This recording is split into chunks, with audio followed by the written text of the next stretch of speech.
Good boy का पहला episode डोंगजू के नरेशन से होती है, जो कभी बॉक्सिंग चैंपियन था पर अब नहीं। मौजूदा समय में वो पुलिस बल में है, लेकिन उसका डिमोशन हो गया है और उसे अपना सोने का मेडल तक बेचना पड़ रहा है।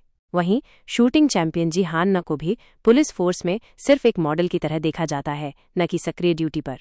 हमें जल्द ही समझ आता है कि पुलिस में खिलाड़ियों के साथ भेदभाव होता है, क्योंकि उन्हें आम परीक्षाओं और ट्रेनिंग के बजाय फ्री पास मिला था। डोंगजू का पुराना मेंटर को मानसिक एक गैंग को पकड़ने में मदद कर रहा है। एक ऑपरेशन के दौरान मानसिक बाथरूम चला जाता है और डोंगजू को सड़क पर नजर रखने को कहता है। अचानक एक धमाका होता है और गैंगस्टर भागने लगते हैं। डोंगजू का सामना गोल्डन बनी से होता है, लेकिन उसे चोट लगती है और वो बेहोश हो जाता है। ऑपरेशन फेल हो जाता है और दोनों मानसिक और डोंगजू को बाकी अफसरों से डांट पड़ती है।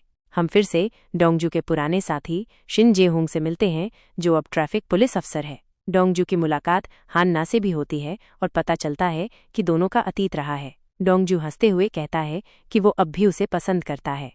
इसी बीच एक और पूर्व एथलीट जोंग ह्योन हान ना के पास आता है। उनके बीच भी एक रोमांटिक इतिहास का संकेत मिलता है। बाद में पता चलता है कि वो पुलिस स्टेशन में एक प्रमोटेड ऑडिट अफसर है। हालांकि जोंग ह्योन सभी एथलीटों में सबसे अच्छा करियर बना रहा है, लेकिन उसे भ्रष्ट अफसरों को रिपोर्ट करने और प्रमोशन की चाहत के लिए नापसंद किया जाता है।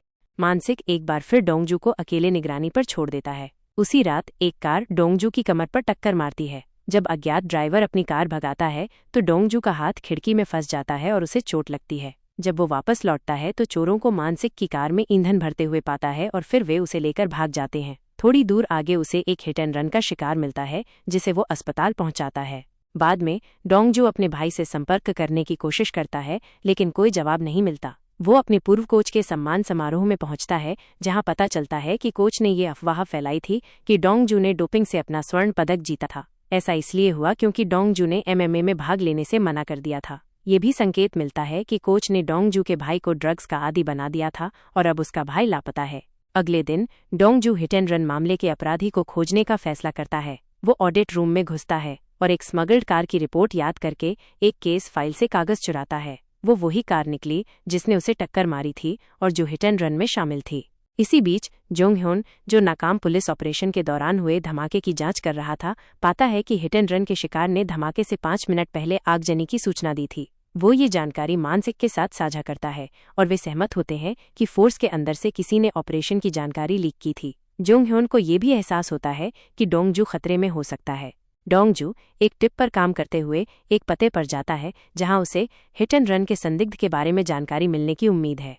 इसी बीच हान ना को पीड़ित का सामान लौटाने का काम दिया जाता है। जब उसे पता चलता है कि पीड़ित की मौत हो गई है, तो वो अगले दिन सामान देने का फैसला करती है और उसे घर ले आती है। अचानक कुछ गैंगस्टर उसे अपने घर में घुसने के लिए धोखा देते हैं। वे कुछ महत्वपूर्ण दस्तावेज ढूंढ रहे हैं। जैसे ही वे हमला करते हैं, हान ना अपनी बंदूक निकालती है और उन पर गोली चलाती है। कहीं और डोंगजू एक गैंगस्टर के ठिकाने में घुसता है, लड़ने के लिए तैयार। उसी समय ठगों का एक समूह सड़क के बीच में जोंग ह्योन पर हमला करता है। जे-होंग इस हमले का गवाह बनता है। वे सभी अपनी अपनी अलग अलग शैलियों का उपयोग करके लड़ते हैं। डोंगजू एक बॉक्सर के रूप में, हान ना एक शूटर के रूप में, जोंग ह्योन एक तलवारबाज के रूप में, मानसिक एक पहलवान के रूप में और जे-होंग एक डिस्कस थ्रो एथलीट के रूप में। वो एक तेज आती कार पर एक भारी लोहे का सीवेज कवर फेंकता है। एपिसोड इस रोमांचक मोड़ पर खत्म होता है।